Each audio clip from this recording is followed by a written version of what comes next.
各位朋友大家好，我今日會做一個海南雞飯。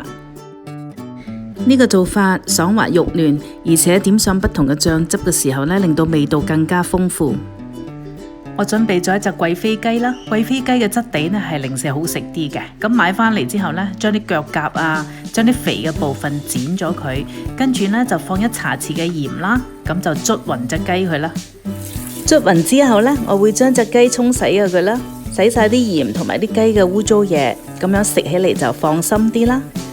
沖洗完之後呢，將隻雞晾乾啦，或者用紙巾將隻雞陰乾。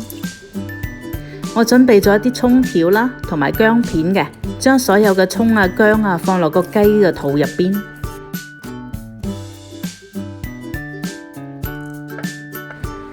煲一煲熱水啦，水嘅份量要浸過隻雞，然後放2茶匙嘅鹽，然後將成隻雞放落去，跟住調到中細火，就係呢一個狀態咁樣浸佢25至30分鐘。喺浸雞嘅同時呢，我就準備一啲配菜啦，微微燒熱一個鑊，放啲嘅油，跟住倒入1碗嘅花生。呢個時候呢，就轉細火，而且炒嘅期間呢，要不斷咁樣喐動啲花生嘅，如果唔係佢就好易燶噶啦。咁平時呢，我哋可以做多啲，咁樣我哋食飯嘅時候呢，做呢一個餐前小食都唔錯噶。好啦，咁依家嘅顏色呢已經非常之紅亮咯，就已經熟晒噶啦，將佢裝喺個碟度先。然後加半茶匙嘅鹽啦，令到佢鹹鹹香香啦。咁凍咗之後呢，佢就會好脆噶啦。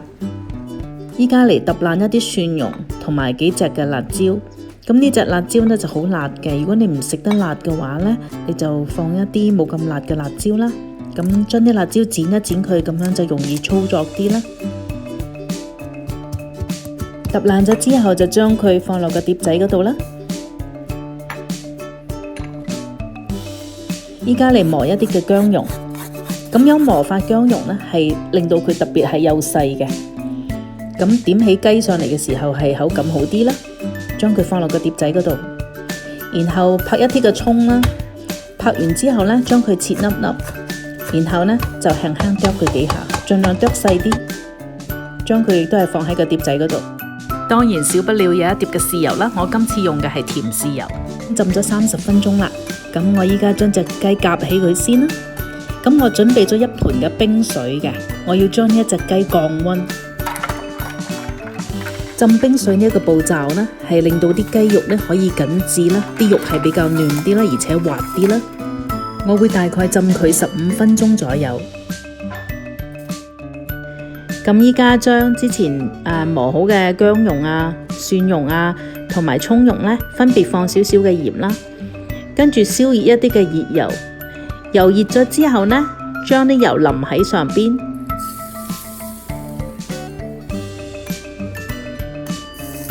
咁樣呢，啲香味就會走晒出嚟啦。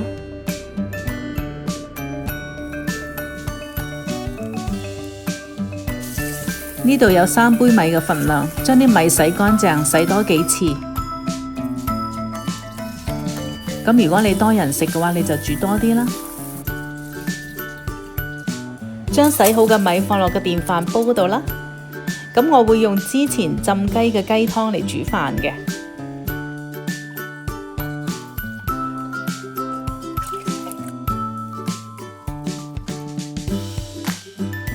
半茶匙嘅鹽，然後放2張嘅班蘭葉。如果班蘭葉你買唔到新鮮嘅呢，你可以喺市場入邊喺一啲急凍嘅雪櫃嗰度就會揾到呢一個班蘭葉噶啦。咁樣放呢個葉嘅話，係增加飯嘅香味啦。好啦，所有嘢都準備好啦，咁啲飯又煮熟啦。咁依家將隻雞斬件先。